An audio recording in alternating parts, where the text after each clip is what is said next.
वापस आते हैं। देखिए, भगवान राम के बैकुंठ जाने के बाद इनकी 44 पीढ़ियों ने अयोध्या पर राज किया।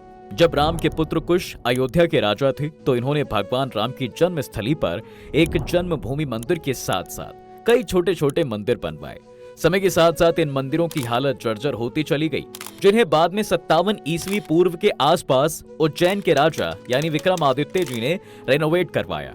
लेकिन अप्रैल 1526 में बाबर के भारत आने के बाद मुगल शासन की शुरुआत होती है। 1528 से 29 में बाबर अयोध्या जाता है तो अपने सेनापति मीर बाकी से मंदिरों को तोड़कर मस्जिद बनवाने का आदेश दे देता है। तो मीर बाकी मंदिरों को तोड़कर मस्जिद बनवा देता है और हिंदुओं के अंदर आने पर रोक लगा देता है। और फिर लगभग 190 साल बाद यानी 1717 ई में आमेर के राजा जयसिंह द्वितीय मस्जिद के बाहर जमीन देखकर आंगन में एक चबूतरा बनवाते हैं, जहां पर रामलला की मूर्ति को स्थापित किया जाता है। अब यहाँ होता क्या है कि मस्जिद के अंदर तो मुस्लिम नमाज करते थे, जबकि बाहर चबूतरे पर हिंदू भगवान राम की पूजा किया करते थे।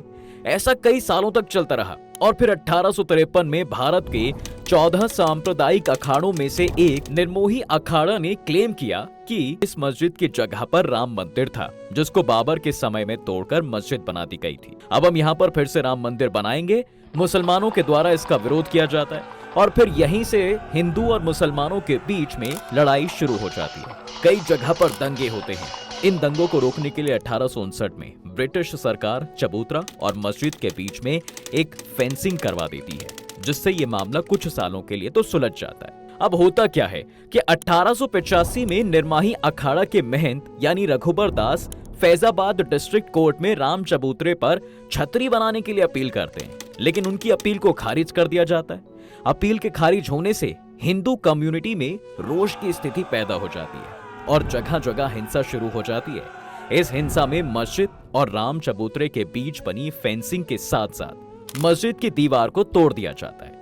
ब्रिटिश सरकार द्वारा दीवार को फिर से बनवाने के साथ एक रूल बनता है कि मस्जिद को केवल जुम्मे की नमाज के लिए ही खोला जाएगा और फिर भारत देश के आजाद होने तक यही व्यवस्था जो है चलती रही थी। लेकिन आजादी के 2 साल बाद यानी 23 दिसंबर 1949 को सुबह होते ही हिंदू समुदाय द्वारा मस्जिद के अंदर घंटियों और शंखों की आवाज के साथ पूजा की जाती है, जिससे भीड़ एकत्र हो जाती है। हिंदुओं की भीड़ पूजा करने के लिए तो मुसलमानों की भीड़ इसका विरोध करने के लिए एकजुट हो जाती है और फिर से एक बार विद्रोह की सिचुएशन बन जाती है। अब देखिए, इतनी भीड़ में पुलिस भी कुछ नहीं कर सकती थी, तो वहां के डिस्ट्रिक्ट मजिस्ट्रेट के नायर इसकी जानकारी प्राइम मिनिस्टर ऑफिस को दे देते हैं। जब ये मामला दिल्ली पहुंचता है तो इस समय प्रधानमंत्री जवाहरलाल नेहरू थे। नेहरू जी पीएमओ ऑफिस से के नायर को एक आदेश पारित करके कहते हैं कि जबरदस्ती करके किसी चीज को हथियाना गलत है। मूर्ति को तुरंत मस्जिद से निकालकर बाहर किया जाना चाहिए। इसके जवाब में के नायर पीएम को एक लेटर लिखकर कहते हैं कि यहाँ की सिचुएशन को देखते हुए मूर्ति को किसी भी हालत में बाहर नहीं निकाला जा सकता, क्योंकि यहाँ के पुजारियों का मानना है कि बिना पूजा हवन किए मूर्ति को वहां से उठाया तो पाप लगेगा। अब पीएमओ की तरफ से के नायर के पास एक रिप्लाई आता है कि आपको जो आदेश दिया गया है उसका पालन कीजिए और मूर्ति को बाहर निकालिए। तो इस आदेश के जवाब में के नायर पीएमओ को 2 सुझाव लिखकर भेजते हैं। पहला तो ये कि यहाँ पर सिचुएशन आउट ऑफ कंट्रोल है।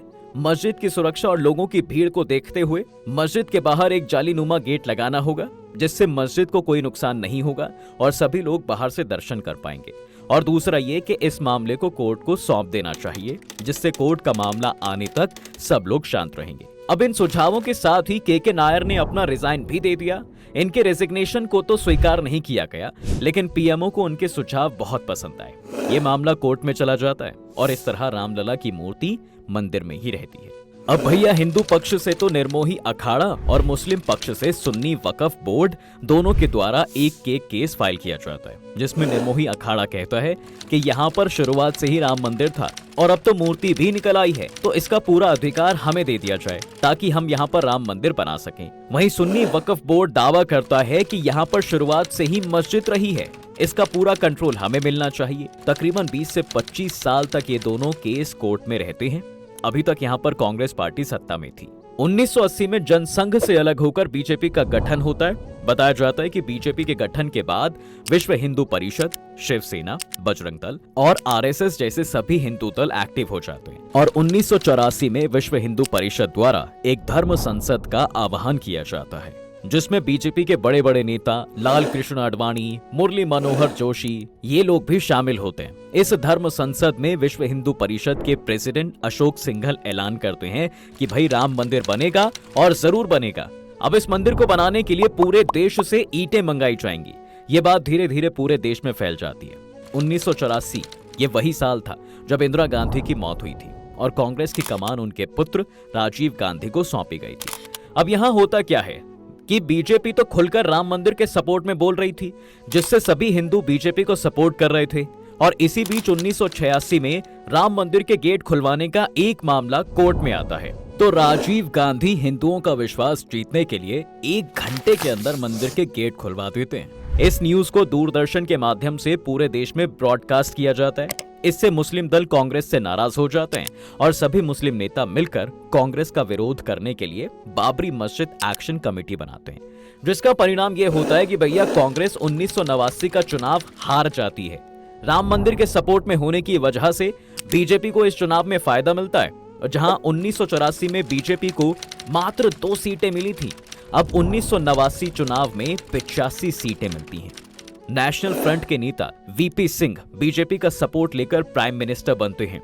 नेशनल फ्रंट की सरकार बनने के बाद बीजेपी के नेता लाल कृष्ण आडवाणी ऐलान करते हैं कि राम मंदिर के सपोर्ट में गुजरात के सोमनाथ से लेकर उत्तर प्रदेश के अयोध्या तक पूरे 10,000 किलोमीटर तक रथ यात्रा निकाली जाएगी, जो 30 अक्टूबर को अयोध्या पहुंचेगी। अब गुजरात और राम मंदिर की चर्चा हो और नरेंद्र मोदी जी का नाम ना आए, ये तो हो ही नहीं सकता। जी हाँ, बिल्कुल, इस यात्रा में गुजरात से मोदी जी भी शामिल हुए थे। इस समय मोदी जी की उम्र महज 40 साल थी। कहा जाता है कि गुजरात में इस यात्रा के प्रबंधन में मोदी जी का अहम योगदान रहा और फिर 25 सितंबर 1990 को सोमनाथ से यात्रा स्टार्ट होती है, जिसे कई राज्यों से होते हुए अयोध्या पहुंचना था। लेकिन इस यात्रा का विरोध किया जाता है और जहां जहां से भी ये यात्रा निकलती है वहां इस यात्रा का विरोध शुरू हो जाता है। कई राज्यों में विरोध के बाद जब 23 अक्टूबर 1990 को ये यात्रा बिहार के समस्तीपुर में पहुंची, तो बिहार के चीफ मिनिस्टर और नेशनल फ्रंट पार्टी के सपोर्टर लालू प्रसाद यादव समस्तीपुर के डीआईजी को आदेश देते हैं कि इस यात्रा को रोक दिया जाए और लाल कृष्ण आडवाणी को अरेस्ट किया जाए।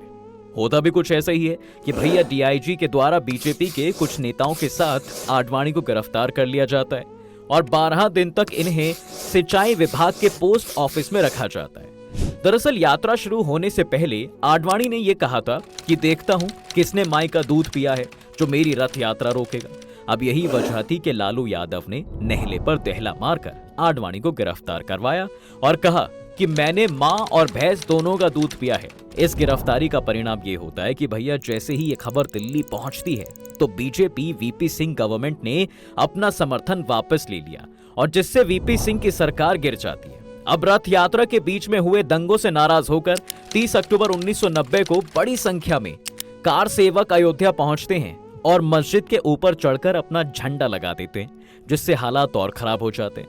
इस समय उत्तर प्रदेश में मुलायम सिंह की सरकार थी, तो इस दंगे को रोकने के लिए मुलायम सिंह कार सेवकों पर गोली चलाने का आदेश दे देते हैं। इस गोलीबारी में 5 कार सेवकों की मौत हो जाती है, जिससे अयोध्या ही नहीं बल्कि पूरे देश का माहौल एकदम ऐसा गर्म हो जाता है। उमा भारती, अशोक सिंघल और स्वामी वामदेवी जैसे बड़े हिंदूवादी नेता अलग अलग दिशाओं से 5-5 हजार कार सेवकों के साथ गुस्से से भरे हुए हनुमानगढ़ी की ओर बढ़ते हैं। गुस्साई हुई भीड़ को देखकर पुलिस फायरिंग शुरू कर देती है, जिसमें कई कार सेवक मारे जाते हैं और फिर इनकी लाशों को रखकर विरोध प्रदर्शन किया जाता है और मुलायम सिंह यादव को मुल्ला मुलायम का टाइटल दे दिया जाता है। और इसी का परिणाम था कि भैया 1991 के चुनाव में मुलायम सिंह को हार का सामना करना पड़ता है और उत्तर प्रदेश में बीजेपी सरकार के मुख्यमंत्री बनते हैं कल्याण सिंह। लेकिन 1991 में राजीव गांधी की मौत होने की वजह से लोगों की सहानुभूति कांग्रेस को मिलती है, जिससे सेंटर में कांग्रेस की सरकार बनती है और प्राइम मिनिस्टर बनते हैं पीवी नरसिम्हा राव। यूपी में बीजेपी की सरकार बनने के बाद 10 जनवरी 1991 को अयोध्या के पुजारियों की सहमति से 2.77 एकड़ भूमि जन्मभूमि न्याय ट्रस्ट को दे दी जाती है। ये ट्रस्ट राम मंदिर के लिए जगह बनाने के लिए कंस्ट्रक्शन चालू कर देता है, लेकिन इसका मामला पहले से ही कोर्ट में चल रहा था, जिस वजह से कोर्ट द्वारा कंस्ट्रक्शन पर बैन लगा दिया जाता है। बैन लगने के बावजूद मंदिर बनाने के लिए 1992 में फिर से कार सेवकों का आह्वान किया जाता है। इस समय यूपी में तो बीजेपी की सरकार थी, लेकिन केंद्र में कांग्रेस की सरकार थी। केंद्र और राज्य सरकारों को यह डर था कि फिर से पहले जैसी सिचुएशन ना बन जाए। इसलिए 30 अक्टूबर 1992 में प्रधानमंत्री पीवी नरसिम्हा विश्व हिंदू परिषद और सिया सुन्नी बोर्ड दोनों के लीडर्स को मीटिंग के लिए दिल्ली बुलाते हैं। लेकिन इस मीटिंग में कोई खास निष्कर्ष नहीं निकलता और विश्व हिंदू परिषद के नेता आपस में ही एक प्राइवेट मीटिंग करके 6 दिसंबर को फिर से कार सेवकों को बुलाने का ऐलान कर देते हैं। तो कांग्रेस के प्राइम मिनिस्टर यानी पीवी नरसिम्हा यूपी के चीफ मिनिस्टर कल्याण सिंह को प्रेसिडेंशियल रूल लागू करने के लिए बोलते हैं, लेकिन कल्याण सिंह आश्वासन देकर मना कर देते हैं और कोर्ट में हलफनामा देते हैं कि यहाँ पर कोई हिंसा नहीं होगी और इसकी जिम्मेदारी राज्य सरकार की होगी और किसी भी सिचुएशन में कार सेवकों पर गोलियां नहीं चलाई जाएंगी। अब देखिए 6 दिसंबर 1992 को 2 लाख से ज्यादा कार सेवक अयोध्या पहुंचे थे। इस समय बीजेपी के कुछ नेताओं पर अयोध्या आने पर रोक लगा दी जाती है और यही वजह है कि उमा भारती सिर मुंडवाकर वहां पहुंचती हैं ताकि कोई उन्हें पहचान न पाए। उमा भारती के अलावा अटल बिहारी वाजपेयी जी, अशोक सिंघल, लाल कृष्ण आडवाणी जैसे सभी बड़े नेता अयोध्या पहुंच जाते हैं और फिर ये भीड़ 5 बजे तक मस्जिद के तीनों गुंबद को तोड़कर मेन गुंबद की जगह पर एक छोटा सा मंदिर बनाकर रामलला की मूर्ति वहां पर रख देती है, जिस वजह से हिंदू और मुस्लिम लोगों के बीच दंगे होने शुरू हो जाते हैं और राज्य सरकार द्वारा की गई सारी व्यवस्थाएं फेल हो जाती हैं। हजारों की संख्या में लोगों की मौत होती है और सेंट्रल गवर्नमेंट द्वारा यूपी में प्रेसिडेंशियल रूल लागू कर दिया जाता है, जिसके बाद कल्याण सिंह मुख्यमंत्री पद से अपना इस्तीफा देते हैं। ये मुद्दा इंडिया तक ही सीमित नहीं रहता, बल्कि इसके विरोध में पाकिस्तान और बांग्लादेश में हिंदुओं की दुकानें जलाई जाती हैं, उन्हें लाठियों से मारा जाता है और कई हिंदू मंदिर तोड़ भी दिए जाते हैं। अब जब 2001 में बीजेपी पार्टी से अटल बिहारी वाजपेयी की सरकार बनती है तो विश्व हिंदू परिषद द्वारा सेंट्रल गवर्नमेंट को बोला जाता है कि अयोध्या में राम मंदिर बनाने का काम शुरू करवाओ और अगर सरकार से नहीं हो रहा है तो हमें बता दो, फिर हम मंदिर बनवाएंगे। अब जब सरकार की तरफ से कोई प्रतिक्रिया नहीं मिलती तो भैया 15 अक्टूबर 2002 में विश्व हिंदू परिषद सैकड़ों कार्यकर्ताओं को बुलाकर मंदिर का निर्माण शुरू कर देती है। जब ये कार्यकर्ता अयोध्या से लौटकर जा रहे थे तो जैसे ही इनकी ट्रेन गोधरा पहुंचती है तो भड़के हुए लोगों द्वारा ट्रेन में आग लगा दी जाती है, जिसमें 58 लोगों की मौत हो जाती है और इसके बाद एक बार फिर से देश का माहौल गर्म हो जाता है, जिससे कोर्ट इस मामले में तेजी करने की कोशिश करती है और फिर ASI यानी आर्कियोलॉजी जर्नी ऑफ इंडिया को इस मंदिर के आसपास खुदाई करके रिलेटेड साक्ष्य निकालने के लिए बोला जाता है। तकरीबन 6 महीने की खुदाई के बाद ASI की रिपोर्ट आती है, जिसमें 10वीं और 12वीं सेंचुरी के हिंदू मंदिरों के अवशेष मिलते हैं, जिसके आधार पर 30 सितंबर 2010 को कोर्ट का फैसला आता है, जिसमें कोर्ट पहली बार ये मानती है कि यहाँ पर राम जन्मभूमि थी और इस भूमि को 3 भागों में बांट दिया जाता है। सीता रसोई और चबूतरा निर्मोही अखाड़ा को दिया जाता है, सेंटर एरिया राम भूमि न्यास को दिया जाता है और बाकी का एरिया सुन्नी वक्फ बोर्ड को दे दिया जाता है। लेकिन कोई भी पक्ष इस फैसले पर अग्री नहीं करता है और 2011 में ये मामला सुप्रीम कोर्ट के पास चला जाता है और लगभग फिर से 6 साल तक सुप्रीम कोर्ट में पेंडिंग रहने के बाद 2017 में इस केस की सुनवाई शुरू होती है और लगभग 2 साल के बाद यानी 9 नवंबर 2019 को 5 जजेस की एक बेंच के द्वारा ASI की रिपोर्ट के आधार पर तकरीबन 2.77 एकड़ जमीन राम जन्मभूमि ट्रस्ट को दे दी जाती है, लेकिन इसका मालिकाना हक केंद्र सरकार के पास ही रहेगा और उत्तर प्रदेश सरकार को आदेश दिया जाता है कि मुस्लिम पक्ष को इस जमीन से दूर किसी और जगह 5 एकड़ जमीन सुन्नी वक्फ बोर्ड को मस्जिद बनाने के लिए दी जाए। इस तरह सबसे लंबे चलने वाले इस मामले का फैसला किया जाता है। तो ये हमारे संविधान की खूबसूरती है भैया कि जब इस मामले का फैसला आया तो किसी भी पक्ष द्वारा ना तो कोई हिंसा की गई और ना ही किसी पक्ष ने इस फैसले का विरोध किया। और फिर 5 अगस्त 2020 को प्रधानमंत्री नरेंद्र मोदी अयोध्या पहुंचकर मंदिर का शिलान्यास करते हैं, जिसके बाद मंदिर बनना शुरू हो जाता है। खैर, अब वो समय आ गया है कि जब अयोध्या में रामलला विराजमान होंगे और इसके लिए 22 जनवरी 2024 का समय निर्धारित किया गया है। रामलला की प्राण प्रतिष्ठा में शामिल होने के लिए प्रधानमंत्री मोदी सहित अरुण गोविल, अमिताभ बच्चन, अक्षय कुमार, अनुपम खेर, माधुरी दीक्षित, रजनीकांत जैसे कई कलाकारों को इनविटेशन भेजा गया है। आज की वीडियो में फिलहाल बस इतना ही। रामलला के बारे में ये पूरी जानकारी आपको कैसी लगी, कमेंट करके हमें जरूर बताएं। Bluetooth earphone